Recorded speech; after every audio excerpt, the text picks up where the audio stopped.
So all I want to do is ask you guys about your experience of that retreat, really, and we'll just see what comes out of that.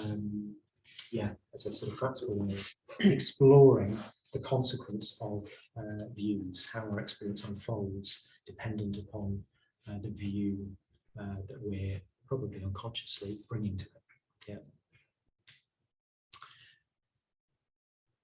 Great. So, well, maybe starting right at the beginning, what on earth led you to sign up for a five-day retreat? Maybe say how long you've been coming along to the Buddhist Centre before you did that.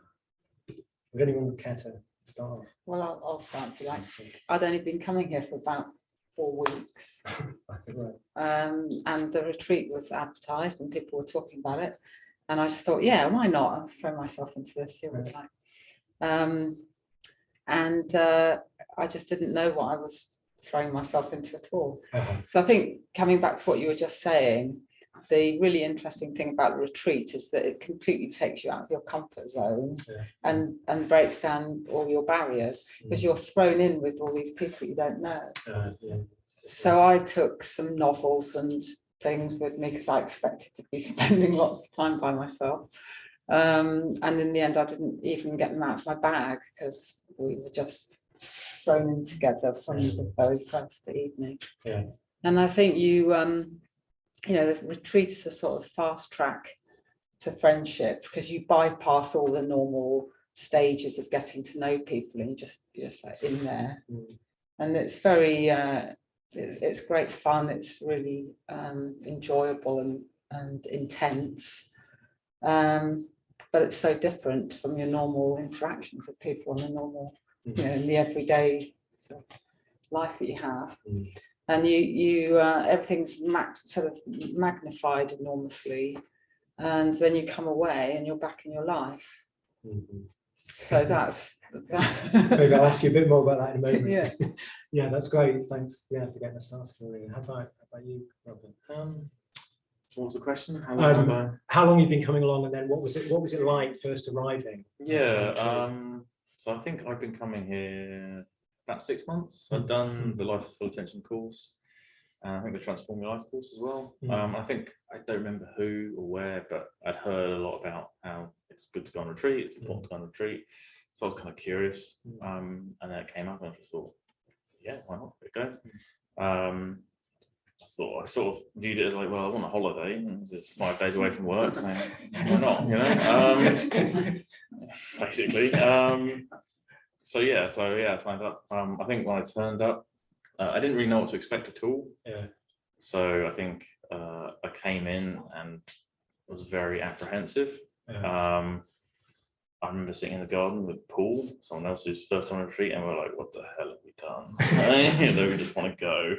That was like from the first evening, but that quickly changed. So I guess because I came in not having any idea what it would be like.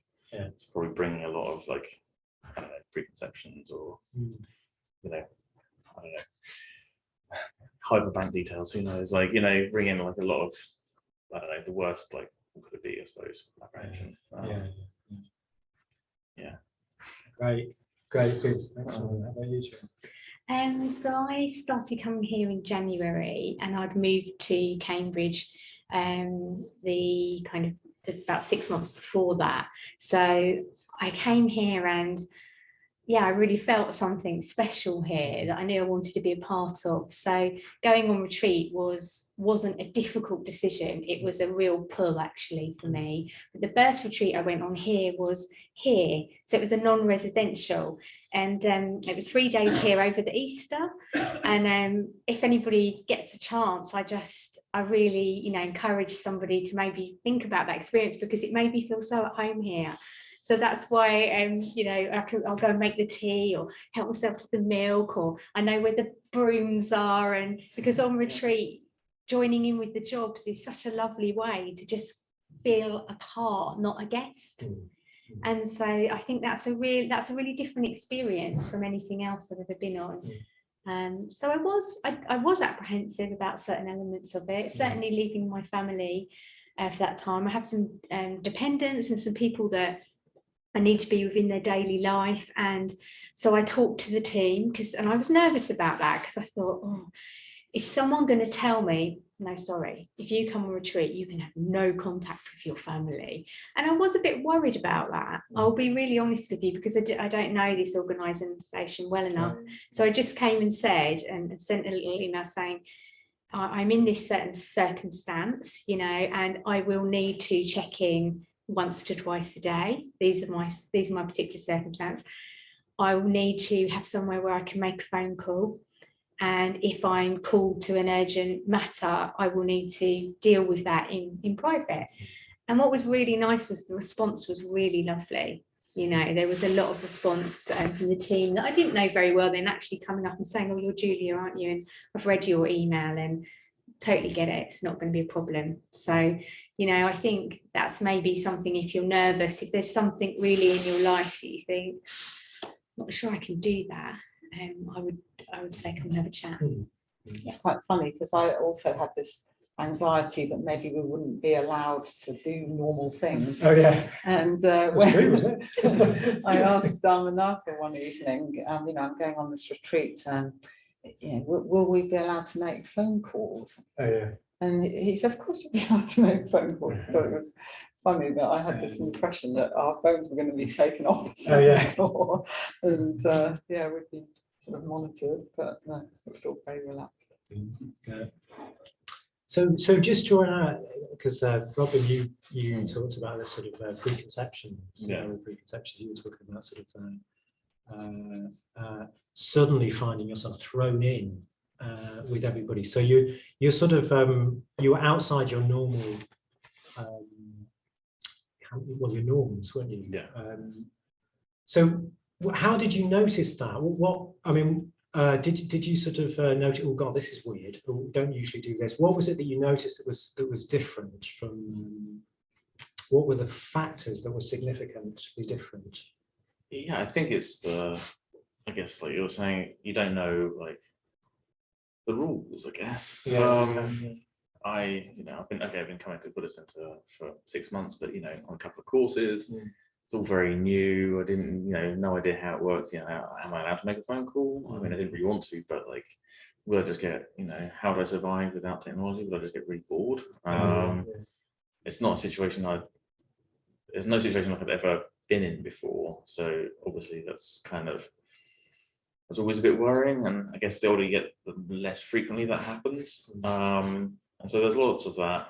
And yeah, I guess just a kind of big apprehension about it, what about other people? So just kind of turning up a retreat, you've no idea who's gonna come. So without going into loads of details about the people you're sharing the retreat with, what was your impression of when you first arrived? Are these people that I usually spend time with, or was it kind of, oh God, who are these people? Well, I mean, I gave someone a list, so I picked them up at the Buddhist Center, and there is that kind of thing. Like he says, I guess it's sort of a self-selecting group. You kind of expect to sort of probably get along with people, but it is like you are suddenly surrounded by very, very different people, and you do. I think we spoke about this before, but like it becomes very noticeable how over the course of the retreat, you meet someone and you're like, oh, we don't have anything in common. We're very different backgrounds. I mean, you might think, oh, a nice person, but not. But it became very, very clear over the retreat that, oh, actually, this person who I had like made some assumptions about based on, I don't know, some in my brain, I've made some links. It's completely wrong, and that happened with like basically everyone. Like everyone was different to what I thought they were, and that came really apparent over the week. And actually, it's kind of nice to see that. I mean, firstly because it made me question my own preconceptions and made me realize how much I do like come up with a thought of what someone's like. But I guess it shows you that sort of everyone's got their own history and their struggles and their issues and reasons for doing things, and they're much more complex than the 2D person you meet initially. You're nodding. Yeah, I mean, I was just thinking that the same thing, that you know, it is very intense. Everyone was saying more than they might normally say when meeting people for the first time, because we're in these discussion groups where we're encouraged to express all kinds of things, and it was very open, and there was a lot of depth to the things that people were revealing, and you have to, if you know, you have to deal with the intensity and sort of fire hose of that. There's so much of it, and it does sort of break down the barriers and make you see people from different perspectives and drop your assumptions and interact in ways that you don't normally, I guess. But and there's a huge value in that, because you do it yourself as well as seeing everybody else do it and benefiting from what they're saying. You do it yourself, and that means that you're sort of exposing a side of yourself that you don't normally necessarily expose. Of course, everyone suffers about it, says, or thinks to themselves, oh, you know, did I say too much in that meeting? We were all doing that, weren't we, in our discussion group? But it's part of the process of sort of exposing these assumptions that we have, and sort of trying to see things differently and understand other people's point of view. So it made you it made you more aware of certain assumptions that you're holding. Yeah, it does. For just talking about what you feel in a situation, hearing other people saying what they feel about it, does make you confront that. Yeah. I mean, that's really interesting, isn't it? Because again, view can sound like something we sort of study, and there's an importance to study, but how do we discover the way we're viewing, you know, in our everyday life? That's what we're really wanting to explore, isn't it? Yes, it sounds like retreat really got to that. Yeah, I don't know, Julia, what do you think about that? I think the time, the 5 days was a really significant amount of time, because for me, I noticed there's like a crossover after 3 days that I think wouldn't have been there if the retreat had finished in 3 days. Then I think that it may not, I don't know, but it felt like the last 2 days, especially doing group work, and just had the opportunity to really get to know people on a deeper level. So I think, yeah, it naturally starts a little bit periphery. And I think for me, it was also, I feel like I was going there as a bit of a detective as well. And when I met up with Barbara Chandra afterwards, she said to me, you know, in her way that she does, you know, she's like, Julia, I think you're sussing it out, you know. And she's on Zoom, she'll probably say, I don't sound like that. But I thought, I knew I was sussing it out, actually. I went to suss it out. I went to see, how are these people, you know, and I went looking for evidence that, you know, Buddhism, that Buddhism was present here, or Buddhism wasn't present here, to be really honest. And it was small things that are maybe the non-verbal things, you know. The surroundings were so beautiful. The care of the garden, and the way everything was organized, the kitchen, you know, it was lovely to see how to bring a group of people together, how to facilitate food. You know, the toilet roll is this brand called Who Gives a Crap, you know, and that brand is, you know, recycled paper, and it gives to, you know, really good projects, and it was a good reminder. I think one of the things that I like as well is I noticed how people think about what they say, not just with their words, but with their body, maybe the pause they give something. And I think sometimes bearing witness to that is so nice, to have the space to just watch. And practice it and try it out, you know, see something, you think, oh, that was a really good way, interesting way to say that. You know, so so in a way, other people's kind of exploring of how to communicate their experience was actually sort of encouraging you. It was a sort of invitation to you to be able to do that. Yeah, I think that opportunity was to really explore where I am with it. So often I'd hear people say, maybe in discussions, oh, you know, well, Buddhists think this. And then I'd think, well, I consider myself a Buddhist. This is what I think. Then I'd hear like a group team leader say what the Buddha is pointing to. And I love that set of words, because for me, that's a kind of, it's a hug towards something as opposed to a tunnel line, you know. So yeah, witnessing things like that and being able to come think about it and then think, why was that like so comfortable, so awkward, and then reflect on it and come back in and see it again over the 5 days. That was the opportunity for me. Yeah, great.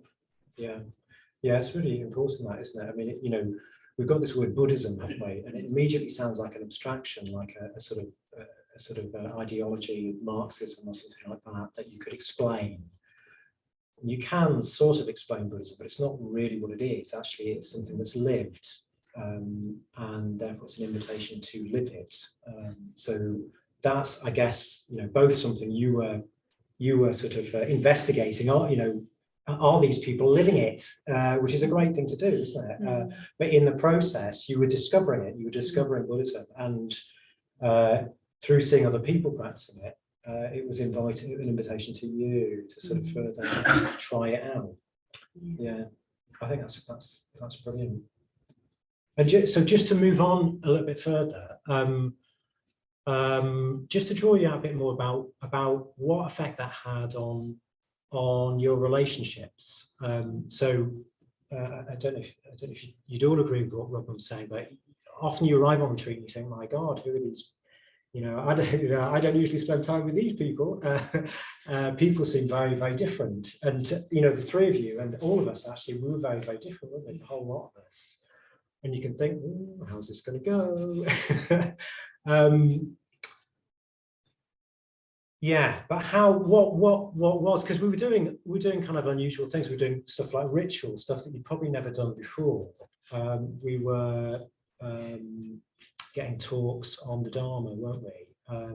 Introduced to ideas that are somewhat new. Maybe I'll start that. What was it like kind of doing ritual? I just want to say, because I thought that was really interesting, because I think you introduced it in a really nice way over the course of several days, because so I'm a scientist, there's other scientists there, and like the first day we were there, we're like, what is this? And we were like, you could tell like we were super skeptical, super like clamped up about it. And I guess that goes into your view thing. Like we had our own like preconceptions to it. We were obviously like, I don't know, we had associations with whatever with that. And it was interesting to see how we all kind of, the way you introduced it over like gently over a few days, kind of like we opened up to it and then actually ended up quite enjoying it. So I just think like, I think that was just a really nice way. Like it was, I remember like Morris and me, you know, both being a bit like hesitant and then, but over the course of it, understanding it more, being more exposed to it and being more open to it. Yeah, so I think that's just great. Yeah. And have you got some sort of sense? I mean, you say you actually started to enjoy it. Have you got some sort of sense of how that sort of affected you? How? Because in a way, ritual is sort of it can be a kind of no, you know, not doing that, and then you get to do it, and that is a shift of view, isn't it? You're viewing yourself in a different way. You're viewing life in a different way through exploring. Sort of got over my own resistance to it. It was like an internal resistance to it. And once I got over that, whatever I couldn't, like, it'd be hard to say what it was particularly internally. I was like resistant against. But I just was. For whatever associations. But then having got over that, it's like, oh, okay. Now it's sort of having dropped that, I guess. I don't know what I'm trying to say. Having dropped that, then it was open to enjoying it, being more like receptive to the whole process. Yeah. I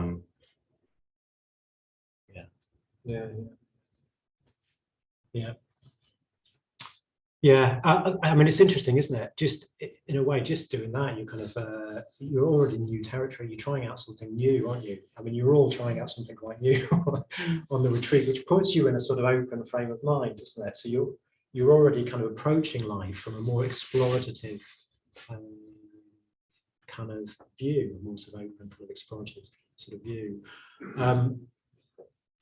And you were sharing that experience together. So, I mean, you know, it's quite, you know, I loved the retreat myself. What emerged was quite wonderful. I wonder if you'd say a bit about that in terms of what effect it had on, you know, how you were relating to each other from the beginning of the retreat through to the end. Can you say something about that sort of movement? Well, we got lost together, didn't we?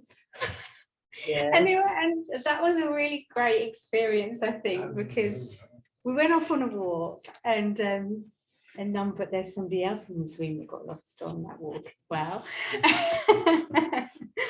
Not called Josh, but kind of called Josh. And we started off with a map, and I said, okay, guys, I'm going to just complete confession here. I'm completely dyslexic, and I won't be able to read the map. And others in the group were very confident in their ability to read the map, and we all laughed because we were just waffling on and chatting. Then after about 40 minutes, it's like, not really sure where we're going. So we got quite lost, which was a really nice experience because there was that mixture of kind of laughing about it to begin with, then realizing actually we're really quite lost. We're maybe 40 minutes out of our way, not really sure where we're going. We missed we're going to be late. Yeah, there was all that dynamics. It wasn't there. I mean, what do you say about that? Yeah, it was good fun. It was good fun. But I think that you know, at the very beginning, I was quite closed. I thought that a retreat meant, you know, doing lots of meditation and study and being on your own and not having to interact too much with people. So I was quite closed. When we first arrived, we were given our rooms, and they were twin rooms. I thought, oh God, I hope nobody shares my room. And I was dead against it, and I was sussing out whether there were any other rooms that I could bail to if somebody got my room. And the first night I was on my own. I thought, great, this is good. I got my room and I had it all set up for me. And then Tammy arrived and was assigned to my room. But it was fantastic. And I would never have chosen to share a room because I'm just not that kind of person. I wouldn't choose it. But then Tammy came, we shared the room, it was brilliant. And I realized that was an experience that I wouldn't have had normally. And I think there were other experiences like that, just being, so personally, I'm still not a great fan of ritual, really. I love chanting and meditation, but the ritual I enjoy because I'm part of a group and there's this group sort of dynamic about it, and that I can really enjoy. But the ritual itself, I find it hard to attach meaning to for myself personally. But because it's part of the group, I did enjoy it. Like Robin said, we were all really embarrassed at the beginning, and then we just got into it, we did it. And all of those things are things that, you know, wouldn't usually happen. But we became a really, as you said, you saw it, a really close-knit group. We were enjoying being together. We were enjoying sharing everything and just sort of, you know, being a group of friends doing something special. Yeah, it was really, really great. Yeah, that sense of friendship. One thing I remember hearing about the founder, can you remind me his name? Sangharakshita, thank you, because I can't remember. And I remember hearing that when he was asked once about what value would you give a high place on, it was friendship. And I remember sitting here and going, oh, and it might sound funny, but I'd never thought of friendship as a value. I'd thought of it as a given thing in life when you make a friend. And so being on the retreat, the biggest thing for me was spiritual friendship, which is a new and different thing for me than other friendships that I have in my life. And so I think that is something that comes out of, you know, being with a group of different people in this environment. And then the ritual, I feel I'm lucky in the place I'm in my life, because I really wanted the ritual. I wanted beyond the words.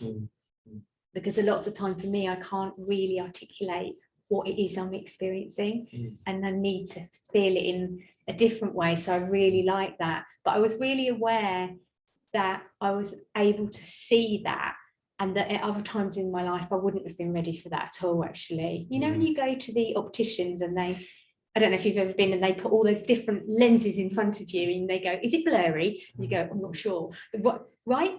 1, 2, but now not. I was thinking, I'm not really sure. There is a tenuous link here. The ritual for me is a bit like that. So when I'm kind of I mean, every time I put my hands together, it's different. And so I think I haven't done a lot of ritual in my life, but I'm really grateful for that element of it. And I trust it. So before, I think I might have thought, oh, this is reminding me of secondary school and having to do this or that. It's about going for me beyond the words and just kind of just trying to experience it rather than having the view, oh, you just said right or wrong. Well, I'm not sure about that. You know, just trying to go, okay, 1, 2. A bit of a close up. Yeah, great. Yeah. So just to draw out a bit more about how what sort of impact being on retreat, in a way entering or being immersed in a way in a sort of Buddhist view, or slowly sort of immersing yourself in a Buddhist view. You said in broad outline kind of something about the nature of relationships, but there's this we titled this evening difference creates connection.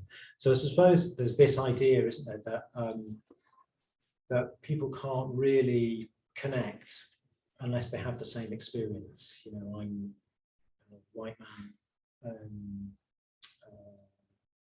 Can I really understand what it's like to be an Asian woman?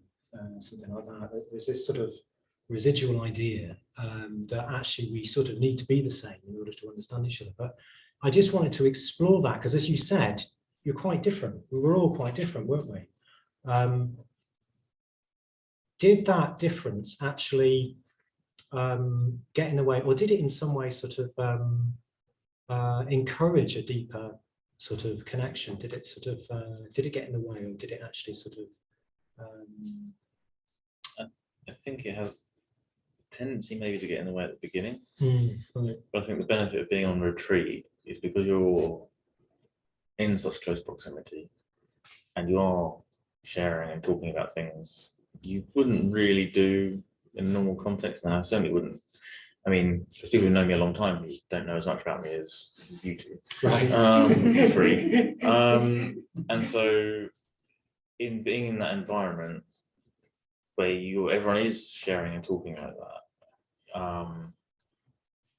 it's just a real eye-opener, I guess, to other people's experiences and lives. And as I said earlier, you have preconceptions from wherever, everyone does. And it's, I guess, being in that environment really shows you those preconceptions. And it's then, in that environment, those differences, certainly there are no barriers, but you just perhaps need a bit more nurturing to be able to see it. If it's not something you relate to, it is very different, maybe. Say more, it needs a bit more nurturing. Well, yeah, so I mean, if, I would say maybe if I was at work and there's someone with a different, background, different life experience to me, it might be harder to relate if you don't have the time and openness. Where on retreat you do have that time and openness, so you can kind of understand it better and learn more about it, maybe. Yeah, we did spend time really talking to each other. Yeah. In a way that maybe you just don't have time most of the time to do, but also because of the context, the conversations were different from the ones that you'd just have over a cup of tea with your friend. So I think we did go into more depth, didn't we, on all kinds of things. Often just around the dinner table in the evening, just sort of sitting there for ages, just chatting over various things. I remember you going, oh, is it going to be silent? I really like talking over dinner. Do you remember we were saying like, yeah.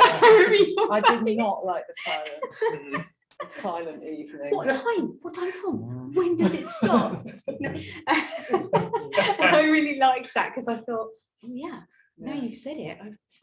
Oh yeah, I really like the chat after dinner, but it I was so good. much enjoying those after dinner chats. So when it was the silent evening,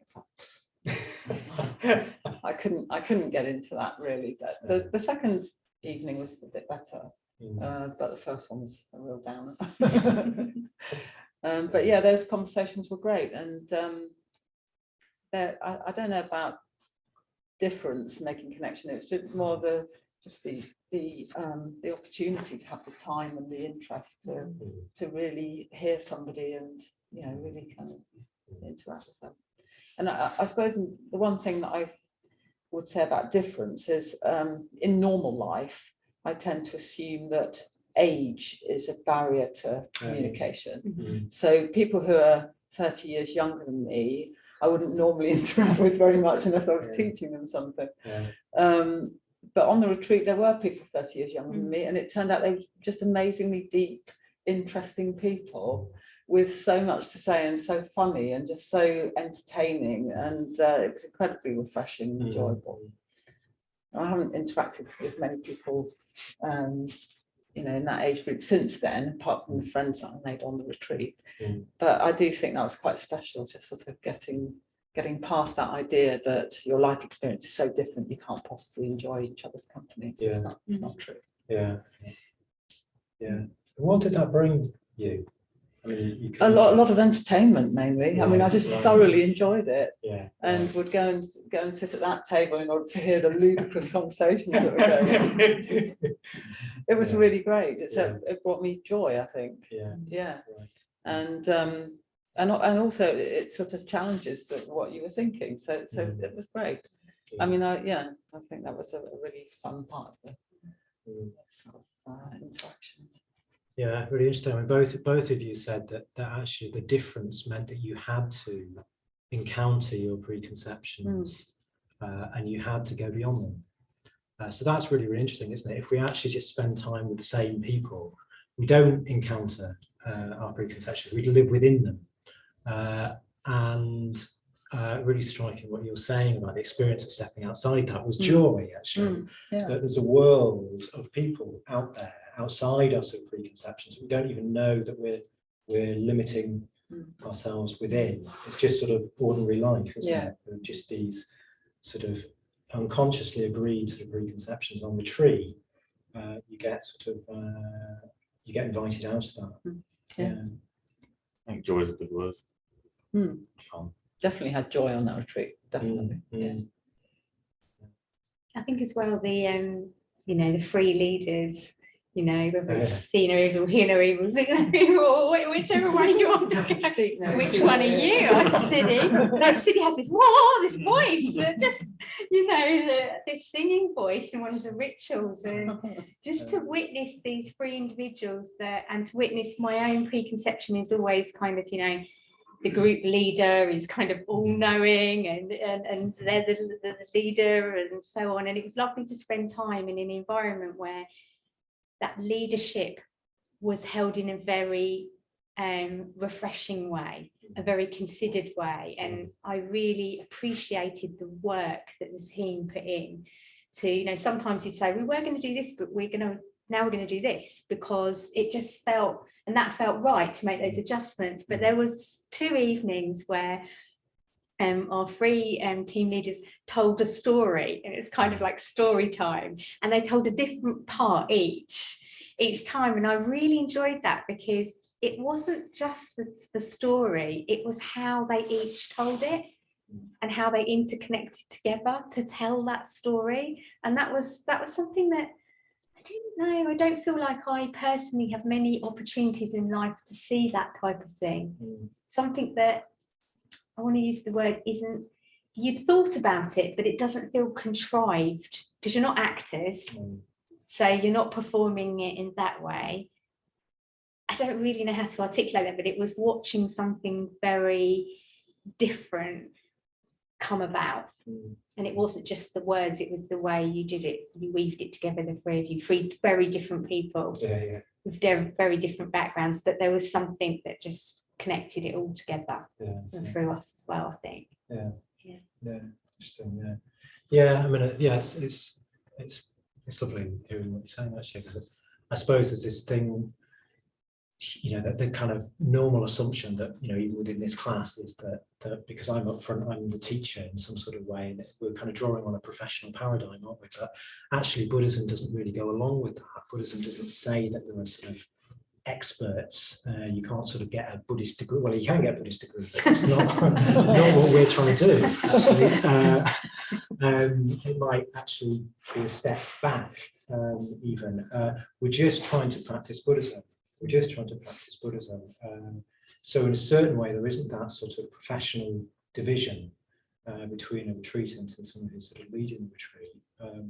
We're just sort of trying to live Buddhism. It's that word practice, isn't it? So And that's what the retreat, we don't really get many opportunities, I suppose, in certain areas of my life to practice and get it wrong, get it right, you know, just because environments maybe aren't set up like that. Yeah. Not to say you can't, because that is one of the things I brought from the retreat, is this kind of, you know, different lens on everything, and then I think it filters out, or it spills out.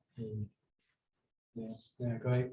Well, that's a good link on. So 5 days on retreat, and then we're all high as kites. We were sort of dancing on top of the world, and then you went back into ordinary life. What was that like? Well, so driving home was weird. I can say that much. It was definitely, we were high as kites, no question. I would say that getting back into routine, obviously it's a bump for everybody because we've just had this fantastic time together. But I think one of the things that strikes me is that fantastic and joyful though that experience being on retreat is, where you feel like you've made, you know, this incredible body of friends for life kind of thing. It isn't quite real, if you see what I mean. So there is this amazing experience, but you haven't really made friends yet, because you can't actually bypass all the stages of getting to know somebody. There isn't a shortcut to that. So the thing that struck me most coming back was that now, you know, the people that I really did want to maintain that friendship with, but then it's the case of you have to do the process that you've bypassed. And obviously that's fully worthwhile and everyone should do it, but you know, you realize that you do have to do that process. You can't just say, oh, I've made these amazing friends on retreat, they're my besties now, because you've got to go through the process of really knowing them and really talking through the things that you've discussed and shared, and seeing whether there is a real friendship there or not. That's great. Anyone else? Yeah, I think it's the whole weekend after I kind of floated around the moment with Cloud. Going back to work on Monday was a bit of a shocker. You know, like I float in and then suddenly I'm like, Robin, was it? Oh, no. You get pulled back down pretty quickly. But I guess it does last, you know, that's all. I guess it's hard to unsee. Once you've seen it, it's hard to then unsee it. So you get pulled back to work and you get stressed, and all of that stuff gets in the way, but you've still seen it. So, you know, like for me at least, by the end of the retreat, I guess I sort of felt like all of that baggage was gone. I kind of felt like the true me, if there is a true me, but I felt like the closest to that I probably ever felt. And I can't unsee that. Like that's there. Like, okay, I get stressed at work and things come up, but like I know it's there, and that's kind of quite nice to know.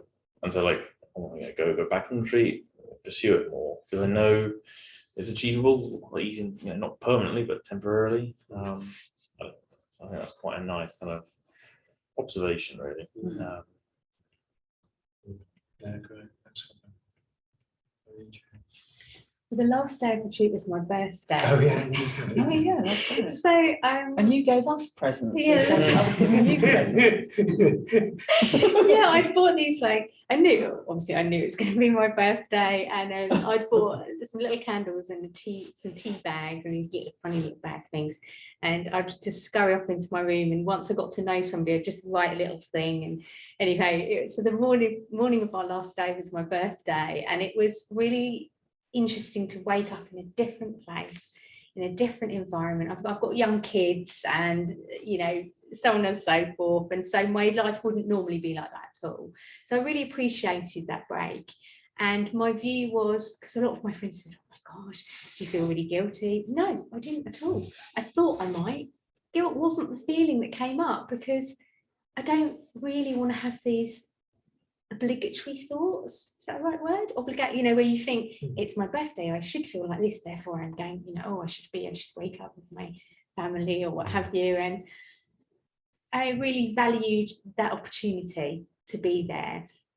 But I also made a really distinctive decision for me on retreat, and that was that part of my commitment to Buddhism would be, and to myself really, was to stop drinking alcohol. And I've always been someone who, one or two glasses and my body can't deal with it, and my mind can't deal with it particularly well, and I'm at a particularly vulnerable place in my life, so I'm more aware.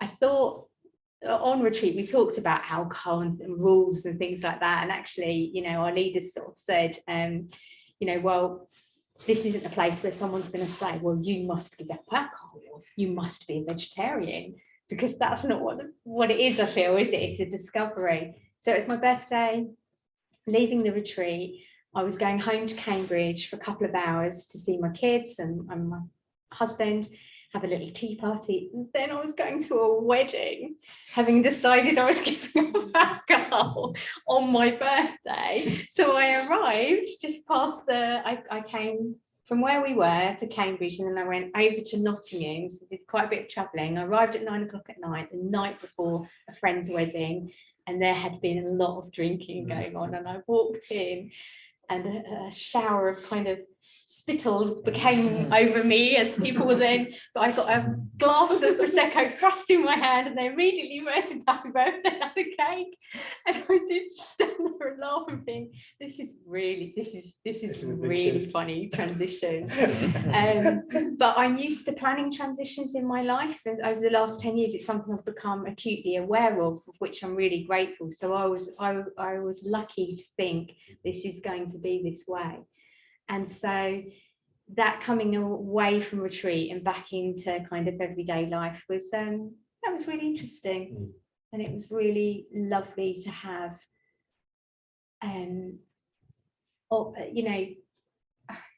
this for me isn't like a hobby or a course or something like that. It's like it's something more deeper and wider than that. So to make these commitments now feels like there's something underpinning it that will help me get through those decisions and choices.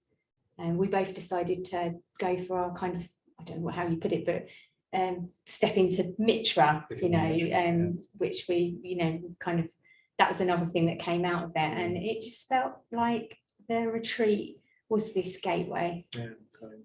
Yeah, to that. Great, marvelous, thank you.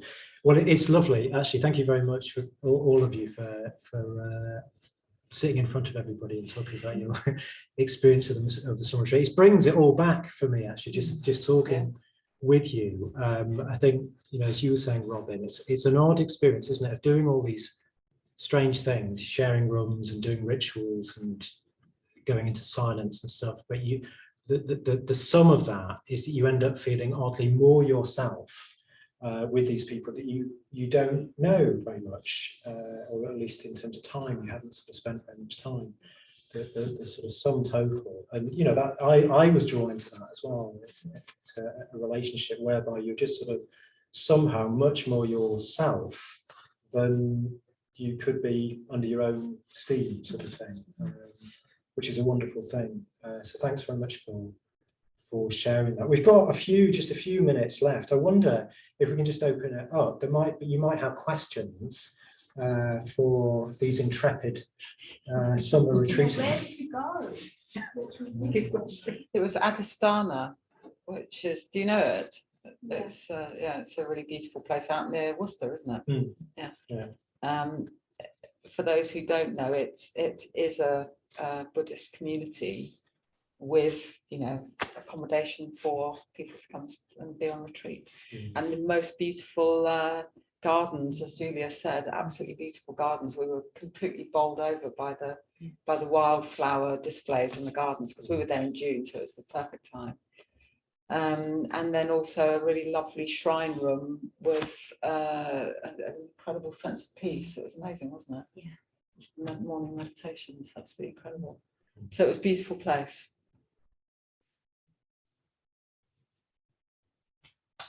Any more questions? Will you do it again? Oh yeah, I'd do it tomorrow. Well, maybe not. I'll wait for the flowers to come back. So have you booked another retreat? Interesting, together or? I've been on another one already, Oh. and I'm going on another one next weekend. Oh, you're addicted. Yeah, I am. He wants to find his true self Yeah, again. exactly. So there's the non-residential one here, which I'm booked into. I guess you I'm are. going to the, I can't come to that one, I'm Oh. working at, but I'm going to the December, there's one Yeah. in December. A 2-day one. I came back and thought, right, what's next? Because, yes, please. Yeah, that is. Have you been on Yeah. retreat? Yeah. Yeah. And it's just something you want to keep doing.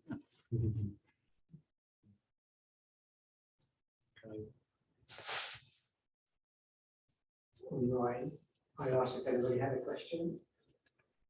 Someone said, just saying how delightful it was to hear them talking about this. Yeah, that's nice. Yeah, you're communicating something at a retreat just by Mm. the way you communicate. Yeah, it's funny because I can visualize it and I feel like it's emanating from us. Yeah. The Adistana vibe. Yeah. And does it this idea that actually on retreat is a way of exploring right view, or a way of exploring Buddhism, sort of you start to approach your experience. I don't just mean your internal experience, but the experience of other people through a through Buddhism, through a Buddhist view. Does that sort of resonate as a way of talking about the experience of being on retreat? Yeah, because it's this word practice, perhaps, you know, and it's an opportunity at every level, whether, you know, you kind of become more aware of being a bit quieter at night because I'm in the middle of a conversation with Maria and we're chatting and then we're thinking, oh, they might be asleep up there, you know, so there is something energetically, I think, that holds that space as well. So even if you're not used to that environment, watching others, being a part of it, the environmental space all holds something that for me means that, you know, Buddhism, I could come back from there and say, yeah, oh my goodness, of course I'm a Buddhist, which may sound like a funny thing to say because I feel like I've always been a Buddhist, but I haven't acknowledged it. I haven't found the Buddhism practice that I could be a part of. So yeah, I think it does. It really gives you this opportunity to fully immerse with all the senses, without the senses, and it's something very special. That is, it's like that field that you were talking about, where there's like wild flowers of all these colours, and I was really glad that I didn't have my phone to take a picture because I don't want to try and capture it in that way. And that for me is practice, because it's so typical to go, oh, you know, but actually that was beyond a picture. And that's what I think it comes. And, you know, people had woven out this path so you could just walk through these beautiful flowers. And what came to me was that the thing there is that so many people have been involved in that process of creating that space. And so they really have laid a path literally to walk across. And that's what it is on retreat. It's a path laid out that you may not know where you're going or where it's going to end up, but it is actually laid out for you. you can just go and be a part of it. I would say that we opened up to each other in the way we talked together and the way we shared things, and it affected the way we behaved. Yeah. So in that sense, there's definitely the feeling that, you know, our behaviour was a product of the conditions we were living under. It was very interesting to see. And there was the people that live at the retreat and were really interesting to meet, other people that were there as well. And when we did come back from being lost, I'd called out to this lady. She said, "Are you okay?" I said, "Oh, we're lost Buddhists." And she said, "We're all lost Buddhists." And I just thought it was a brilliant, you know, there was a lot of humour there, because I had at first thought, oh, I wonder if it's going to be a bit dry. Yeah, and actually that's something lovely from all people, you know, genuine smiles and genuine, or I don't know what genuine humour is, but yeah, lots of laughter and smiles. Great. Yeah. Great. Not too serious.